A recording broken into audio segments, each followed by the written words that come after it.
true connection is not found in a wider network, but in the deeper willingness to bridge the space between two hearts with authentic vulnerability and compassionate understanding. Welcome back, friends. Have you ever felt the quiet ache of standing on the outside, longing for a connection that seems just out of reach? In a world that often feels vast and isolating, we sometimes wonder if our true selves, our unique spirits, could ever truly be seen and embraced. We might even question if someone out there would genuinely like us, just as we are.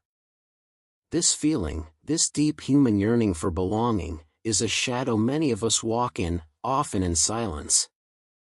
But what if the path to belonging isn't found by waiting to be chosen, but by daring to open our hearts, even just a crack? Kerry watched her 21-year-old son, David, navigate a world that didn't always understand him. David, autistic and mostly nonverbal, lived a life largely without friends, his days often marked by a profound quiet.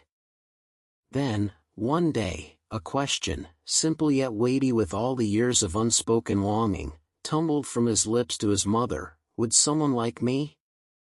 For Kerry, it was a moment that tore at her heart, a son, old enough to be an adult, yet carrying the innocent, hopeful question of a child desperately wishing to be seen, to be liked, to belong.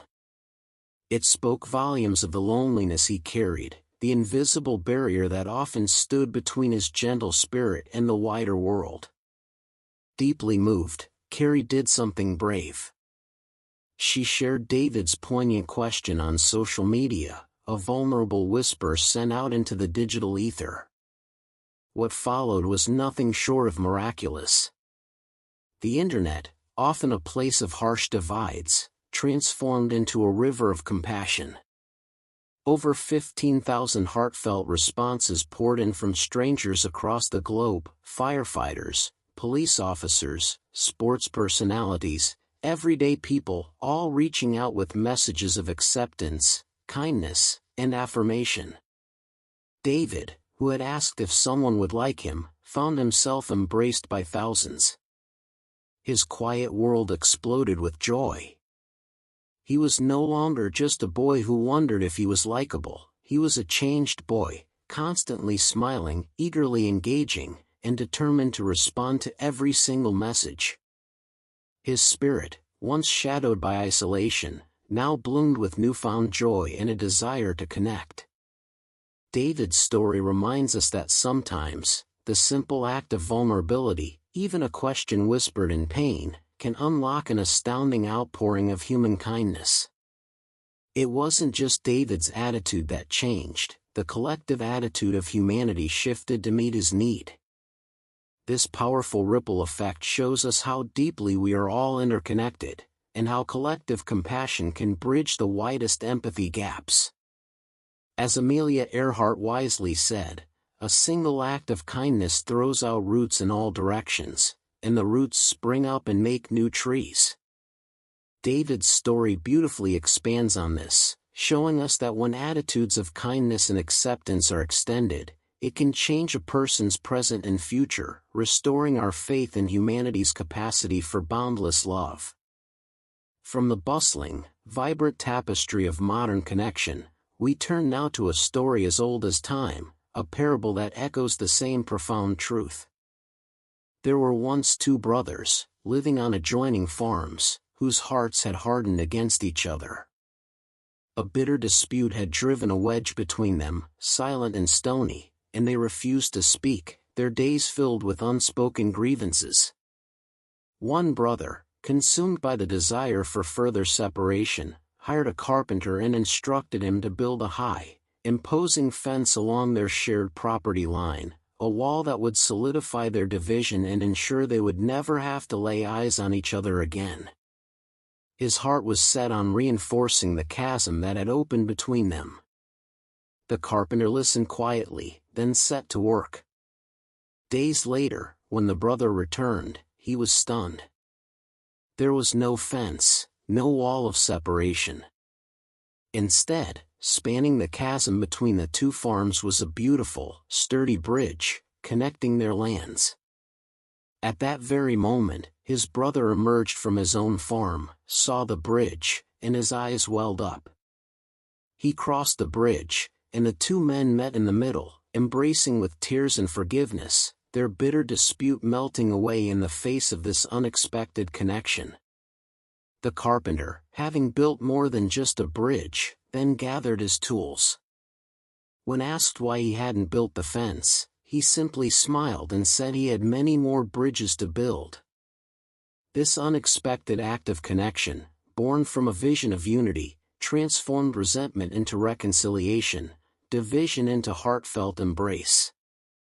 This timeless parable teaches us that our deepest connections often arise not from reinforcing our defenses, but from daring to build bridges where we expect walls. It highlights that the choice to connect, to extend an olive branch, holds an enduring power. It speaks to the deeper willingness to bridge the space between two hearts with authentic vulnerability and compassionate understanding. Martin Luther King Jr. reminded us, "Darkness cannot drive out darkness, only light can do that. Hate cannot drive out hate, only love can do that." The carpenter, through an act of love and vision, built a literal bridge, and in doing so, illuminated the path for the brothers to build a metaphorical bridge between their hearts, driving out the darkness of their hate with the light of love. These stories, both ancient and new, bloom with the same essential wisdom. True connection flourishes not when we simply wait for others to reach out, but when we bravely extend our own hearts. It's about being willing to build bridges of understanding and compassion that unite us, rather than reinforcing the walls that divide us. We've seen how a vulnerable question can ignite a global embrace, and how an unexpected bridge can heal a long-standing rift. Cultivating authentic connection means choosing empathy over indifference, openness over isolation. It asks us to look beyond our immediate perspectives and consider the unseen longings in others, and in ourselves. To bridge the empathy gap in our own lives, we might begin by practicing active listening, truly hearing the stories behind the words. We can seek to understand before seeking to be understood. Perhaps it means offering a genuine compliment, volunteering our time, or simply being fully present when someone speaks. These small, earthy acts of kindness, like tiny seeds, can grow into mighty bridges. Remember, every authentic connection begins with a single step, a willingness to step out of our own garden and into the shared space between two hearts. We've spoken today about opening our hearts to deeper connections. But before we can truly give of ourselves, we must first learn to protect our inner peace, to cultivate our own sacred space. If you're ready to explore that vital foundation, we invite you to visit our previous journey about the art of gentle no, setting boundaries with compassion. Understanding how to guard your peace is the perfect foundation for building the bridges of empathy we've explored today. Let's continue to grow together.